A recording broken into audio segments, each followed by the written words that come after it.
You know what's completely messed up? There's someone out there making $47,000 a year who sleeps better at night than someone earning $210,000. Less stress, fewer panic attacks at 3 a.m., wondering if they can cover next month's bills. No constant feeling of falling behind even though the money keeps coming in. And it's not because the person making $47,000 is better at budgeting. It's not because they read more personal finance books or follow some guru on Instagram. It's because their brain isn't sabotaging them every single payday. When researchers actually studied this, what they found should make you angry, because it means every time you've blamed yourself for being bad with money, you were wrong. The system was designed to fail you. My name is Jade, and I've spent way too much time digging into why smart, capable people keep making the same financial mistakes over and over. And what I found will probably piss you off because it means all those hours you spent on budgeting spreadsheets, all those apps you downloaded, all that guilt you carried, it was never about you. If you want to understand what's actually happening in your brain when you make financial decisions and why every budget you've ever made falls apart within 3 weeks, hit that subscribe button. Because what I'm about to show you isn't more willpower advice. It's the science of why willpower was never going to work in the first place.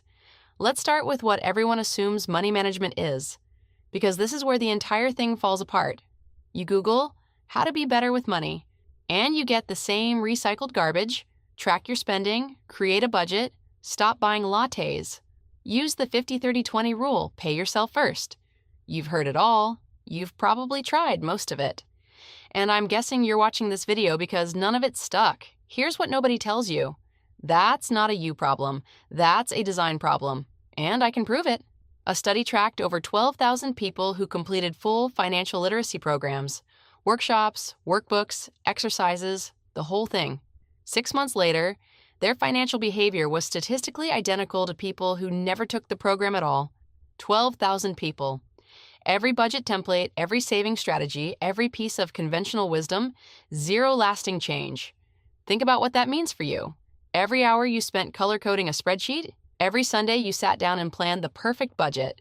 The research says it had almost zero chance of changing your behavior long-term, not because you're lazy, because the information was aimed at the wrong part of your brain. Here's what's actually happening. Most financial advice targets your rational brain, the part that sits down on Sunday and creates a perfect monthly budget, the part that understands compound interest, the part that knows you should stop ordering DoorDash 3 times a week. But that's not the part of your brain that's making your financial decisions. Research shows that roughly 85% of your daily money decisions are driven by your emotional brain, the part that evolved to keep you alive when a saber-toothed tiger was chasing you, not to optimize a retirement portfolio. The part that sees a sale and registers it as a survival opportunity. The part that feels spending as pleasure and saving as loss. This is the mismatch keeping you stuck. You're using rational tools on an emotional problem, and every time those tools fail, you don't blame the tools. You blame yourself. You think you're irresponsible, lazy, bad with money. When the truth is, you've been handed a system designed to fail the moment you're stressed, tired, or emotional. Which, if you're honest, is when most of your worst financial decisions happen. Let me show you exactly what this looks like. Because this isn't theory. This is your life every single payday. Your direct deposit hits Thursday morning. $3,200 after taxes lands in your checking account. And something happens in your brain that you don't even notice. Dopamine spike. Your emotional brain registers this as abundance. For the next 48 hours, you're operating in what researchers call hot state decision-making. Everything feels affordable. Future problems feel distant. That credit card bill due in 2 weeks, your rational brain knows about it, but your emotional brain, the one that's actually controlling your hand when you pull out your wallet, has temporarily turned down the volume on that information. So you buy groceries, but the expensive kind, organic everything, the fancy cheese, pre-cut vegetables even though you know they cost 3 times as much. You fill up the cart without checking prices because you just got paid. You grab dinner out Thursday night because cooking feels like too much after a long week. Friday, you do it again. Saturday, you order brunch delivery. None of these feel like bad decisions in the moment. They feel normal, deserved even. You order that thing that's been sitting in your Amazon cart for 2 weeks. It's only $67. You've got $3,200 in your account. What's $67? By Monday, the dopamine has normalized. You check your account. The balance is $2,550. Wait, what? You only got paid 5 days ago. Where did $650 go? Cortisol spike? Stress response? Your brain enters what I call financial scarcity mode. And here's where it gets cruel. When your brain is in scarcity mode, it does something truly awful. It narrows your attention to immediate threats and makes future planning nearly impossible. Research shows that financial stress is equivalent to losing 13 IQ points. You're not just overwhelmed, you're literally dumber when you're stressed about money, which means you make worse decisions, which creates more financial damage, which creates more stress, which makes you even worse at handling money. It's a doom loop, and it tightens every single month.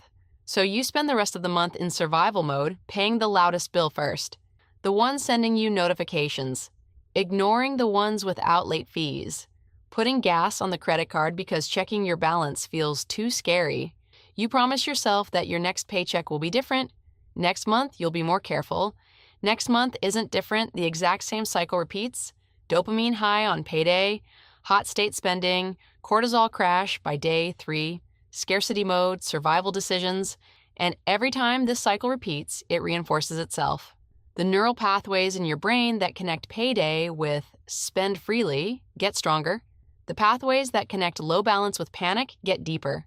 After a year of this, you're not just fighting your biology anymore, you're fighting a year of conditioned responses layered on top of that biology. After 3 years, 5 years, the pattern runs on autopilot. It happens below conscious awareness. If nothing changes, you will still be here in 5 years. Same stress, same cycle, just older, just more tired of fighting it.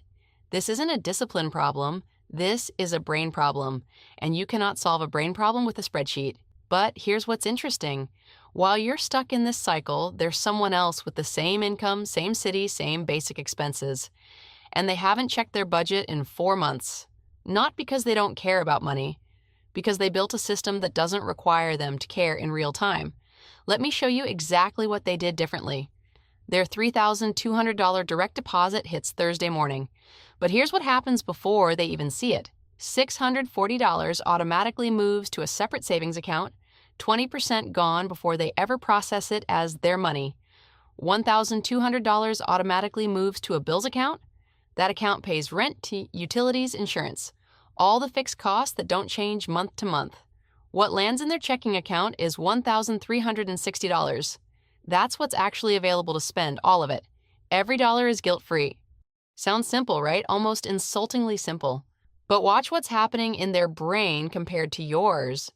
Their brain never gets that full $3,200 dopamine spike. It never registers the inflated balance, so it never enters the hot state that leads to overspending. The $640 that went to savings, their brain never processed it as theirs in the first place. No sense of loss, no deprivation, no sacrifice to rebel against later. They never have to exercise willpower because the decision was made 3 weeks ago, once on a calm Sunday afternoon when their rational brain was in control.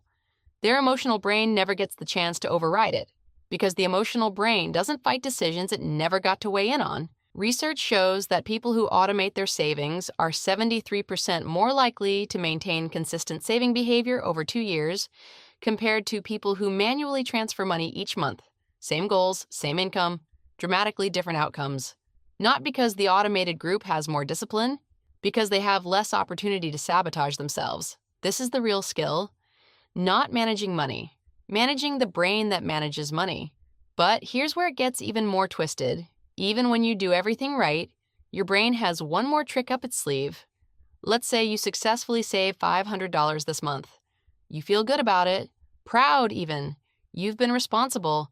You're finally getting your act together. And that feeling of being responsible, your brain treats it like currency, like you've earned something. Psychologists call this the licensing effect. You saved $500, so that $120 dinner feels justified now. Those $80 shoes feel earned. You've been good. You deserve this.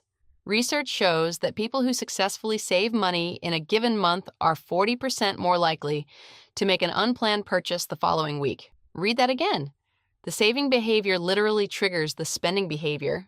Your own success becomes the setup for your failure. Your brain treats financial discipline like a diet. And just like a diet, it creates a binge-restrict cycle that can go on for years without you ever understanding why you can't get ahead. Here's what nobody tells you. The licensing effect is stronger in people who frame saving as sacrifice. If saving feels like deprivation to your brain will demand compensation. It's not a matter of if, it's a matter of when. And the longer you suppress the urge, the bigger the eventual spending explosion. This is why the discipline narrative around money isn't just wrong, it's actively hurting you. Every time someone tells you that good money management is about willpower and self-control, they're framing the right behavior as painful. And your brain is literally designed to stop doing things that hurt. That's not a character flaw. That's millions of years of evolution doing exactly what it was built to do. So what actually works? What does money management look like when you build it around how your brain actually functions instead of how it's supposed to function? 3 things. And they're going to sound almost too simple. But simplicity is the point. Research shows that cognitive complexity is the enemy of good financial decisions. The simpler the system, the more likely it survives contact with your emotional brain. First, automate before you feel. Every financial decision you can remove from real-time emotional processing, remove it. Savings, bill payments, debt payments, investment contributions. If it requires you to manually act while you're stressed, tired, or in a hot state, it will eventually fail. You're taking your smartest decisions and protecting them from your dumbest moments. One decision made once in a calm state, repeated automatically forever. And here's what makes this powerful beyond just saving money. Your brain makes roughly 35,000 decisions a day. Every manual financial choice burns through what psychologists call decision bandwidth. Should I transfer money to savings this week? Should I pay this bill now or later? Should I check my balance? By the end of the day, you're making financial decisions with a depleted brain. And a depleted brain defaults to the easiest option, which is almost always the one that costs you money. Automation doesn't just protect your savings, it protects the quality of every other decision you make that day. Second, reduce how often you check your balance. I know this sounds backwards. Every finance guru tells you to check your accounts constantly. But research shows that people who check their accounts more than once a day have higher rates of reactive financial behavior. Not because checking is bad, because every glance triggers an emotional response. High balance, dopamine. Permission to spend, low balance, cortisol, panic decisions. Every time you look at your bank account, your brain has to process an emotional event. The sweet spot is once a week, same day, same time. Routine removes reactivity. You stop treating your bank account like a scoreboard you need to check every hour. Third, make future you feel real. Because right now, your brain treats the future you like a complete stranger. Research using brain scans shows that when people think about their future selves, the brain activity looks almost identical to thinking about someone they've never met. Your brain literally processes save for the future as give money to a stranger. No wonder it resists, but when people were shown age-progressed photos of themselves and asked to describe their future life in specific detail, the brain patterns changed. Future self started activating the same regions as present self.